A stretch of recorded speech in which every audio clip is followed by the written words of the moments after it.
திமுக கூட்டணியில் விடுதலை சிறுத்தைகள் கட்சிக்கு 8 இடங்கள் ஒதுக்கப்பட்டுள்ளது.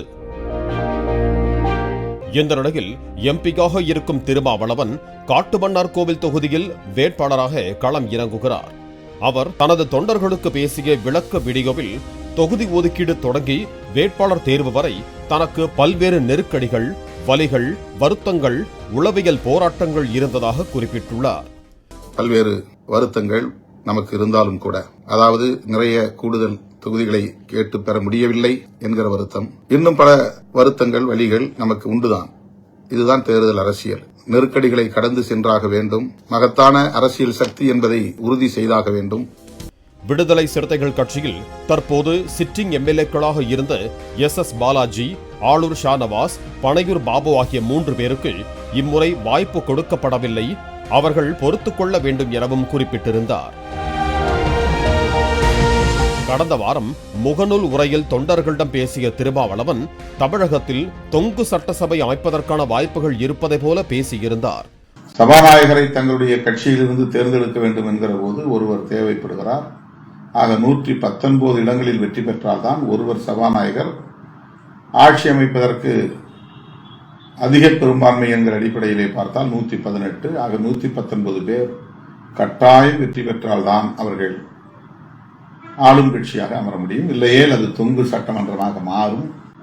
அப்போது கூட்டணி ஆட்சி என்கிற ஒரு கருத்து மேலோங்கும்.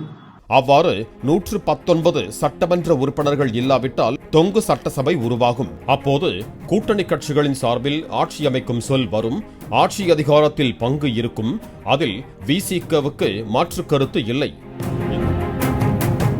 இந்த தேர்தலில் திமுகவால் தனி பெரும்பான்மையை நிரூபிக்க முடியாவிட்டால் திமுகவால் ஆட்சி அமைப்பதற்கு தேவையான 119 இடங்களை வெற்றி பெற முடியாமல் போனால் தொங்கு சட்டசபை உருவாகும். தொங்கு சட்டசபை உருவானால் பாஜக, அதிமுக சார்பிலும் ஆட்சி அமைக்க முயற்சி செய்வார்கள். அதே நேரத்தில் மற்ற எம்எல்ஏக்களிடம் விலை பேசுவார்கள். இது இந்தியா முழுவதும் நடைபெறும் ஒன்று. திமுக தனிப்பட்ட முறையிலே ஆட்சி அமைப்பதற்குரிய இடங்களில் வெற்றி பெறாமல் போனால் தொங்கு சட்டசபை, அதாவது இவரும் ஆட்சி அமைக்க முடியாது, அவரும் ஆட்சி அமைக்க முடியாது, 2 பேரிடத்திலும் தனி பெரும்பான்மை இல்லை என்கிற நிலை ஏற்படுகிற போது எதிர்கட்சிகளை சார்ந்தவர்கள், அதிமுக, பாஜக தரப்பை சார்ந்தவர்களும் தங்களுக்கு கிடைத்த தொகுதிகளின் எண்ணிக்கையை வைத்துக் கொண்டு ஆட்சி அமைப்பதற்கு முயற்சி செய்வார்கள். அப்போது எம்எல்ஏக்கள் விலை பேசப்படுவார்கள். இது இந்தியா முழுவதும் நடைமுறையில் உள்ள ஒன்று. தற்போது கூட்டணி ஆட்சி அதிகாரத்தில் பங்கு என்கிற கோரிக்கையை நாம் முன்வைக்கவில்லை. அது எதிர்கட்சியினருக்கு சாதகமாக அமைந்துவிடும் என்ற அச்சம் உள்ளது. திமுக கூட்டணியில் இருந்து கொண்டு கூடுதலான இடங்கள் பெற்று தேர்தலை சந்தித்தால் திமுகவால் தனித்து ஆட்சி அமைக்க முடியாத சூழல் ஏற்பட்டால் தமிழகத்தின் அரசியல் ஸ்திரத்தன்மை பாதிக்கப்படும்.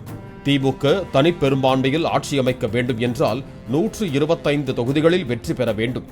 தேர்தல் களத்தில் எந்த ஒரு கட்சியும் போட்டியிடும் தொகுதிகளில் 100% வெற்றி பெற முடியாது. தேர்தல் களத்தில் போட்டியிடக்கூடிய 100 இடங்களிலும் 100% எந்த கட்சியும் வெற்றி பெற முடியாது. எவ்வளவு நன்மதிப்பு இருந்தாலும், எவ்வளவு தீவிர முனைப்போடு நாம் தேர்தல் களப்பணிகளை ஆற்றினாலும், எவ்வளவு பொருளாதாரத்தை கொட்டி செலவு செய்தாலும் 70 விழுக்காடு என்கிற அளவுக்குத்தான் ஒரு கட்சி போட்டியிடக்கூடிய 100 இடங்களில் 70 இடங்களில் வெற்றி பெறக்கூடிய வாய்ப்பை பெற முடியும்.